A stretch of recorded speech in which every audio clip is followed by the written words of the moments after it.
Thank you for coming. What we have assembled today is a diverse group of senators from both sides of the aisle who are organizing together to filibuster the FISA bill. We are here to filibuster the bill because we think there need to be more protections for Americans. FISA is about spying on foreigners in foreign lands. I think most of us agree that the program has value and is useful, but we should not use information collected without constitutional protection on Americans. And so at the very least, there ought to be a warrant to search an American in the database. The database is enormous. We think maybe millions of Americans are caught up in this database. The intelligence community has not been very forthcoming about how many Americans are in the database, whether or not domestic to domestic, purely domestic information is in the database, and how often they're looking at it. So we would like to see more protections for Americans, and we would like to see that the Constitution is adhered to as it was intended. With that, I'd like to introduce Senator Wyden. Thank you, Senator Paul. So great to be here with Chairman Leahy, Senator Daines. What unites our bipartisan coalition is that we strongly oppose an end run on our Constitution. We stand united in terms of fighting terrorists on foreign soil. That is not what is at issue. The fact, however, is 702, this law that we're debating, is a whole lot broader than fighting terrorists. It allows warrantless government surveillance of foreigners thought to have foreign intelligence information. That's practically anything that relates to the foreign affairs of the United States. Practically everything about foreign countries relates to American foreign affairs. So let me give you an example of the kind of Americans who can get swept up, law-abiding Americans, in these 702 searches. Americans who talk to foreigners, for example, overseas, like a Midwestern steel company executive or a business person talking to their foreign contacts, or a second or third generation American immigrant talking to family and friends overseas. Somebody asking an overseas friend advice on business or maybe even a vacation. How about U.S. service members talking to foreign friends they made while deployed? American teachers and researchers seeking information from foreigners. And the government can conduct warrantless searches for your private communications. The bill that the House passed is extreme.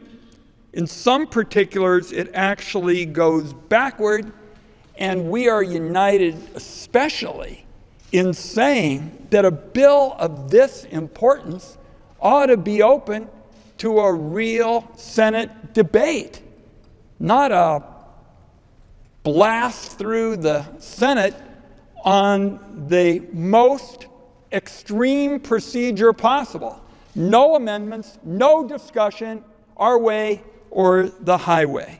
So I'm very pleased to be with our colleagues.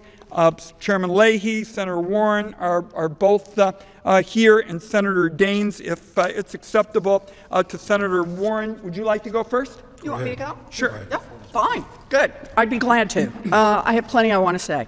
And that is that the United States should not be in the business of warrantless searches, of dragnet surveillance of American citizens.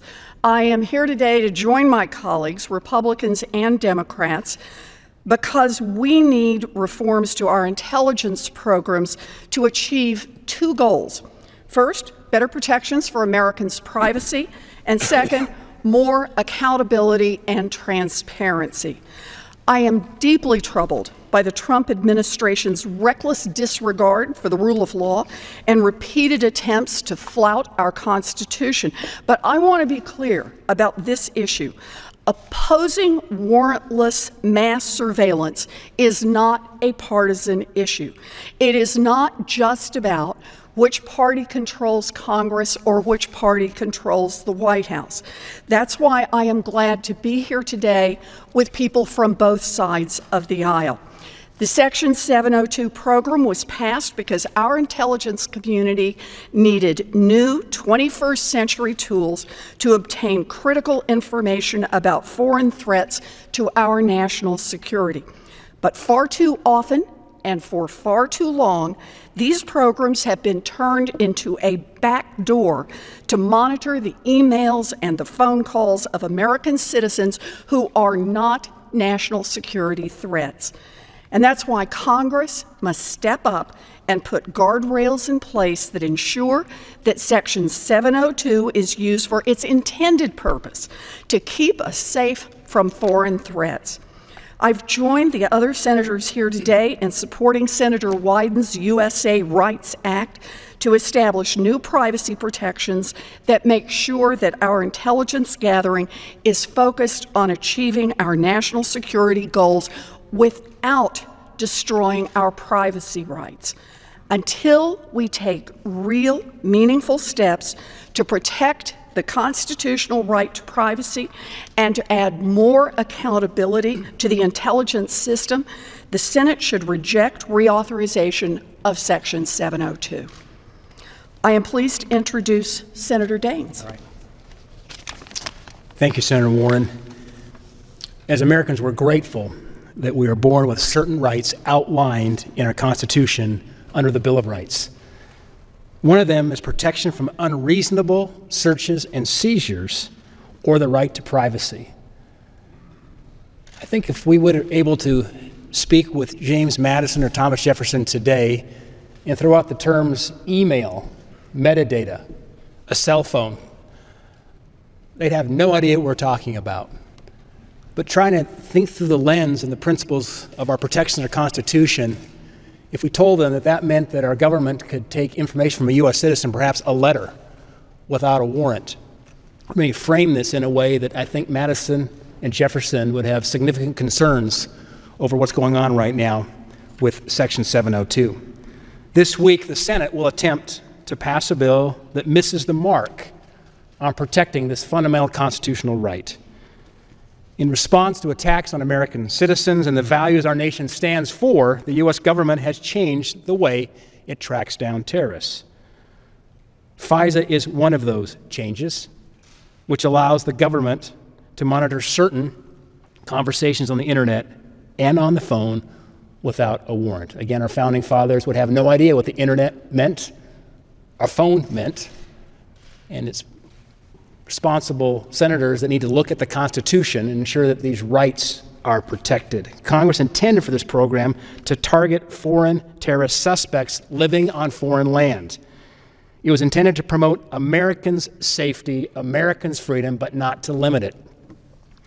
But along with collecting useful information about those foreign targets, this program has gathered up information on innocent Americans and therefore is ripe for potential abuse. I believe the 702 program is an important tool to prevent future terrorist attacks. I think all of us standing here believe that. But we need strong oversight and reforms to prevent it from being misused. The USA Rights Act makes those necessary reforms and makes strides towards protecting Americans' privacy. We must do our due diligence in debating this program to make sure it does not stomp on the Fourth Amendment rights of the American people. Thank you. You know, I agree so much with what my colleagues have said, and I had a lot of conversations over the weekend with Senator Mike Lee of Utah, who was going to be here, but his flight's been delayed because of weather. In my state of Vermont, all Vermonters, whatever the party they belong to, believe we should be protected against acts by foreign governments, whether manipulating our way of life, attacking us economically, physically, or however. But there is one thing that would unite every single Vermonter, and that's a sense of privacy, that we have rights as Americans to be secure from our own government, to stop our own government from being able to spy on us. Well, 702, as it's written, allows our government to spy on us.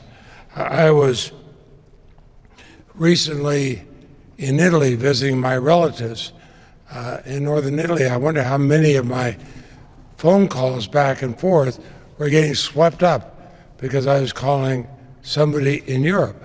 I would like to think if they were next door to me in Vermont, they wouldn't be. But now it turns out they might be. We should have a chance. This is such an important issue. It affects every single person. We have senators who go across the political spectrum, literally saying, wait a minute, go after foreign intelligence, but protect Americans' privacy. That's what we want to do. And we can do it if we are at least allowed to vote on amendments. This is critical to every single American. I don't care what political party they belong to, where they're from. They're affected by it. They expect the United States Senate, which should be the conscience of the nation, to at least vote up or down on amendments. The bill we're considering is a fig leaf of reform. We have to end backdoor search loopholes. We have to find a way to make sure that Americans are protected. Let's have a vote. What are people afraid of? Let's vote. We're a democracy, not a dictatorship. Let's vote. Let's protect Americans. Right now, this bill pretends to protect Americans. It is probably as much of a threat to our privacy as anything I've seen here. I've been in hearings in this committee room where we talk about America's privacy.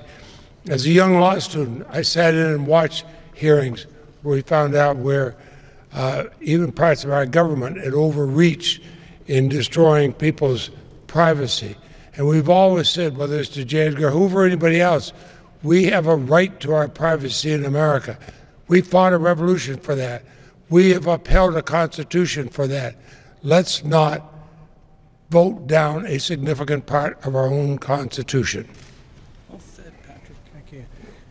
So realize there's two reasons we are filibustering this. We think that the reforms are inadequate, but we also object to not being allowed to vote on our reforms. Senator Wyden and I have a bill, Senator Leahy and Senator Lee have a bill, and I think there's varieties of us on both bills and an overlap between the two bills. But we insist that there be at least debate, which means votes on whether there should be more adequate reform. A big thing for us is that if you're going to look at Americans' information, you ought to get a warrant from a judge. With that, we'll have questions. Yes. If you announce who you are and which media network, please. With Communications Daily, are you confident that if the bill is passed out of the Senate today, that the National Security Agency will commit to ending abouts collection, or do you think legislation is needed to ensure if the current bill passes, the one they're putting forward? I'll comment briefly, and I'd like to hear from some of the others on this, but our belief is that the bill actually codifies a way where they can restart the about collection, and that there's more danger with this bill of the about collection starting again than there is with the current law. Senator Wyden?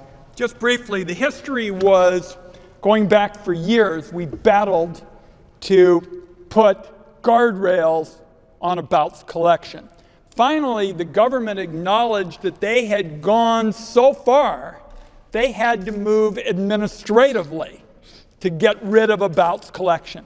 It's clear now there is a new drumbeat to try to get back in the business of abouts collection. And for those, without getting into the density of all this, abouts collection is what it sounds like. If somebody basically is just mentioned in a communication, then in effect you set in motion all of the expedited processes that Chairman Leahy spoke about so eloquently to get their data without their rights. John with Bloomberg. The deadline for reauthorization is January 19th, Friday. So what happens if the cloture vote today fails? If the cloture vote fails, those who support their bill would have to come to those of us who support reform, and we would work out a compromise. I don't think anybody standing up here wants it to expire. There would be a compromise in between. Senator Leahy? No, I agree with what Senator Paul said. We would end up with the ability to go after foreign threats, but we do it with the protection of Americans. I mean, This should be a win-win for Americans. One win is that we're protected from foreign threats. The second win, that we are protected ourselves even from our own government. And I feel strongly about that. I have every day I've been here in the United States Senate. Certainly it's the way people in my state of Vermont feel. The only other aspect of that is the Office of National Intelligence, the office that Dan Coates runs. They have stated of their own volition that legal authority would continue. And it's our understanding that legal authority would run through April. So Chairman Leahy is absolutely right. We continue to believe that if we can prevail on this cloture vote, we would all come together as the Senate does and as Chairman Leahy's done so many times, and Senator Paul and I would like to be part of it. We'd be part of an effort to come up with a list of amendments to fix this. It is also important to note that the ODNI, the Office of National Intelligence, has actually acknowledged that they have legal authority to run this program as is through the end of April. So this is not as if, as is always the case, somebody says, oh my goodness, it doesn't pass, and then everybody in America is at risk. Okay, thank you. Oh, good. Wait, I'm sorry. We got one more. I'm sorry, I didn't see your hand. Hi, Ashley Pillow with CNN. Senator Paul, have you spoken to the president again since your Thursday morning conversation? And has he indicated he might support maybe bringing this up as a separate bill? I haven't spoken with the president again. I don't think he has a specific position that I know of on whether or not we should be allowed to present alternatives. I would suspect if he were here, he would be horrified by the notion that we're not going to have any alternatives presented to this bill. I think most people are. We're called the world's most deliberative body, and we're not allowed to have any amendments. The House has a much more structured atmosphere over there, and they were allowed a full-throated debate and an amendment. So, no, I'm surprised that we're not being allowed an amendment, and I think if the president were here, he would support that. I think one of the interesting things about the whole debate, though, is that, Madison said we needed rules because men are not angels. I think if you took a discussion between us, we might not all agree on who the angels are and who the demons are. We might have different opinions, but we would all agree that there are angels and demons in government, and that's why you need rules to oversee the government. Thanks, everybody. Thank you.